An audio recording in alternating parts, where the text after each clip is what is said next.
She sits on the boards of JC Heavyweights Anglo American, Aspen Pharmacare and Northam Platinum, and is consistently ranked as one of South Africa's richest women. This is Women and Wealth, and I'm Nozi Pombandra. Tonight we profile the formidable chairperson of Mbekani Investment Holdings, Judy Dlamini. We also unpack the concept of career capital, and we do that with Accenture South Africa's Sandy Mohonathan. And in our Power Redifined segment, we profile the woman poised to be the first female president of the United States. That's Hillary Clinton.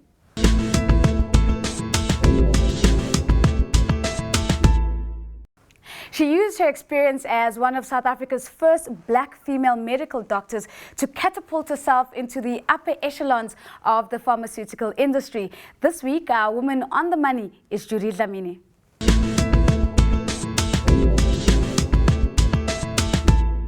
Let's talk about your transition from being a medical practitioner to a formidable player in the industry, in particular the pharmaceutical industry. How did that come about? It's a long story. I actually practiced family medicine in the township, Mlazi, and that was the best time of my life.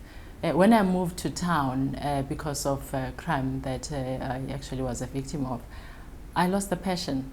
And I started thinking, surely there is something else to life. And when I don't feel that passion anymore, I need to find something else that I'm passionate about, because it's important to do what we love. And that's when I decided that I'll go and study full-time for an MBA. And after that, moved into business. And after that, you've been chasing really big investments. You've been at the forefront of a number of really big deals across the boards that you sit on. How do you spot a good deal? It's a combination of luck, focus, and investment in yourself. Because it has to be a mutual decision when you invest.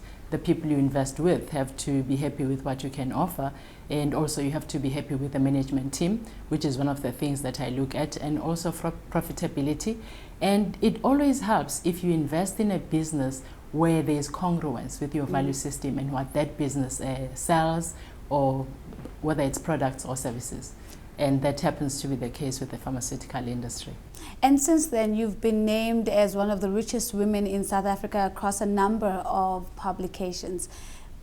When we think about that and your key considerations about what makes one rich, how do you think women should be thinking about pursuing wealth? Maybe I need to correct that. I don't believe those lists are accurate. But be that as it may, I really believe you have to find that actually resonates with you. You have to find your passion and pursue it. And if it's wealth, then so be it. If it's just being good at what you do, that's also important. So I really think you need to be ambitious, you need to focus, and you need to work hard. Unfortunately, there is no shortcut. You have to work hard. Let's talk about your work-life balance. Being part of a power couple, married to one of the most prominent bankers in the South African and indeed maybe African landscape.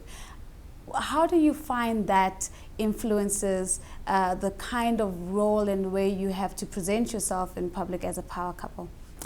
You know, what I always say to young people is that you have to find a partner that will grow with you.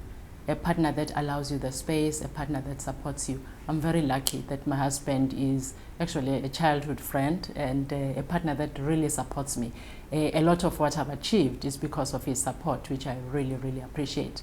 In terms of balance, I don't think you ever reach balance. I think you prioritize. Each person has his or her own priorities. My priorities are my family. Career and everything else comes after that. So if you get your priorities right, you are then better able to be happy. Because I really believe we don't chase wealth, I think.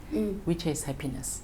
Does being married to a banker, though, make your financial standing just a little bit better and your decisions a bit more sound?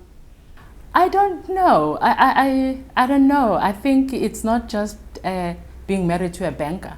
It's bigger than that. I think it's being married to someone who thinks the same way as you do, who actually supports you, He might be a banker or not. Actually, as I said to you earlier, Nozipo, sometimes it's a hindrance to be married to a banker, especially if you actually want to get involved with that bank, because in your view it happens to be one of the best, but because of conflict, it limits what you can or can't do with that particular bank.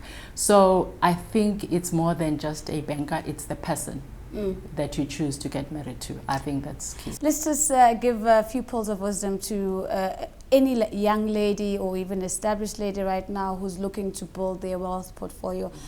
How would you say they should go about thinking about that journey? Okay. I think the most important thing is that as a woman you need to invest in yourself, the hard and soft skills. Yes, we always talk about having this degree and that hard skill, but even the soft skills, I do believe relationships are very important. You don't want to burn bridges. So it starts with yourself. Once you've done that, then you need to focus. And I really believe what I have achieved, as humble as it is, it's because I've been ambitious. It's important to stay ambitious and also hard work. I'm repeating this thing because it's so important. There are no shortcuts, unfortunately.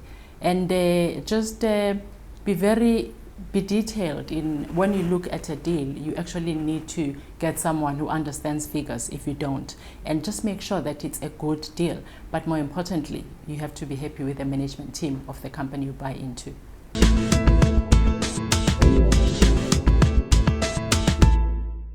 This week we took to the streets to ask people what they thought was more important in order to get ahead. Is it education or is it work experience?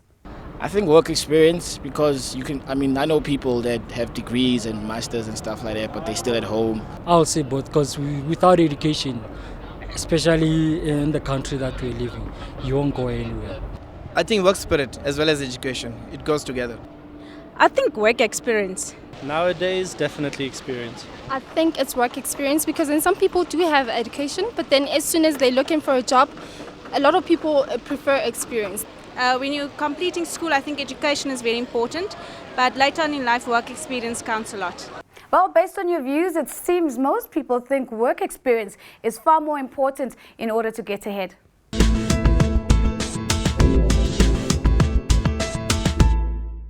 Improving your career capital could help you advance in the workplace. That's according to a global research study by Accenture that investigated the behaviors and attitudes of working women. I spoke to Sandy Mohonathan. She's the Director of Human Resources and Corporate Functions at Accenture South Africa to break down the concept of career capital.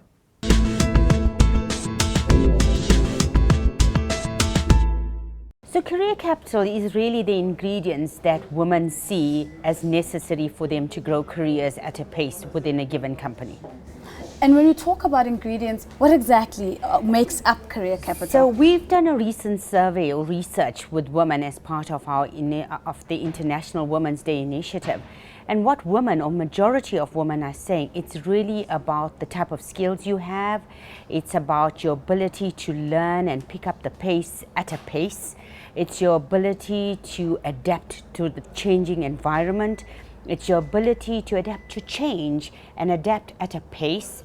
It's your ability to work with people and work in teams to get an outcome. It's your ability to deliver successfully and deliver success. It's your ability to actually multitask and multi-skill. It's the ability to learn many languages. It's the ability to actually build depth and breadth of skill. And how do we begin to build career capital? I mean, you've listed quite a number of things that the employers would be potentially looking to. Where do you start? So I think the first thing a woman should do is start with who you are and where in your career you are. And as you know, we build building blocks for careers as women, and men do the same. There's no difference. But to understand where you are and where you want to be. So once you understand where you are, where you want to be, then you need to understand, how am I going to get to where I want to be in what given time?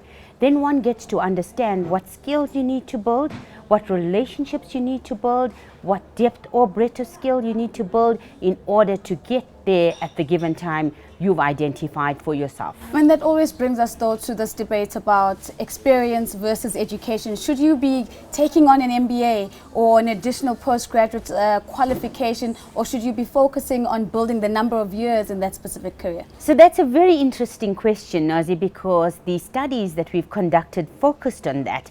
And what women have been saying, it's more about the experience, because whilst you should study and have the basic foundation, whether it's an undergrad or a postgrad, and in today's world it's an MBA, it's critical that you actually complement that with experience, because whatever you learn in theory, the real learning and growth in your career comes with being able to apply that in a given situation. And you know, once you apply it, sometimes you get a result and sometimes you don't get the result that you wanted. And through that process, especially when you don't get the result you wanted, you start to unpack it and say, why not? And you say, why not? Because I did not do this or that, and you learn. And that's when the real experiential learning takes place. And if we look at South Africa right now in terms of theoretical knowledge, in terms of the focus that we have on building skills and building knowledge as well as gaining qualification, we're getting there. And we hear more and more the fact that qualified people or graduates, be it entry level or post entry level experience in the 1, 2, 3 years, are not finding jobs. It's because it becomes a situation where an employer then says, but I want experience. And in order to gain that experience, you've got to be prepared to, and it's better, I always say, it's better even if you have an undergrad to do your postgrad whilst you're working. Because when you do your assignments or you do your thesis and you have a student who's never worked before doing a thesis or focusing on a subject, and you have somebody who's worked, the one who's worked actually has the experience of understanding, yes, I can identify with that, this is going to work and that's not going to work. And that's what it really boils down to.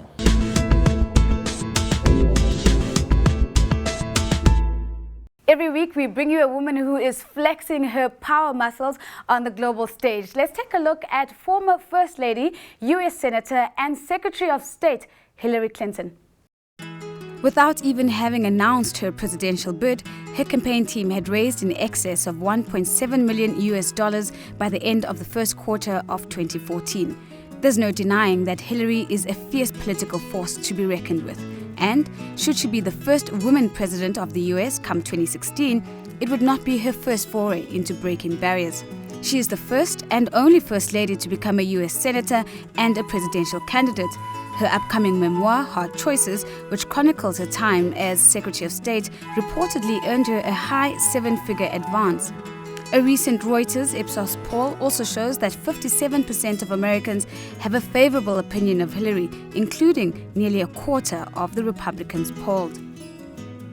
That's all from the Woman on Wealth team this week. Remember to follow me on Twitter, that's @NoziPombandra. Send us your thoughts about the show, who you'd like us to profile, or some of the topics you'd like us to delve into. Use the show's #WOW410.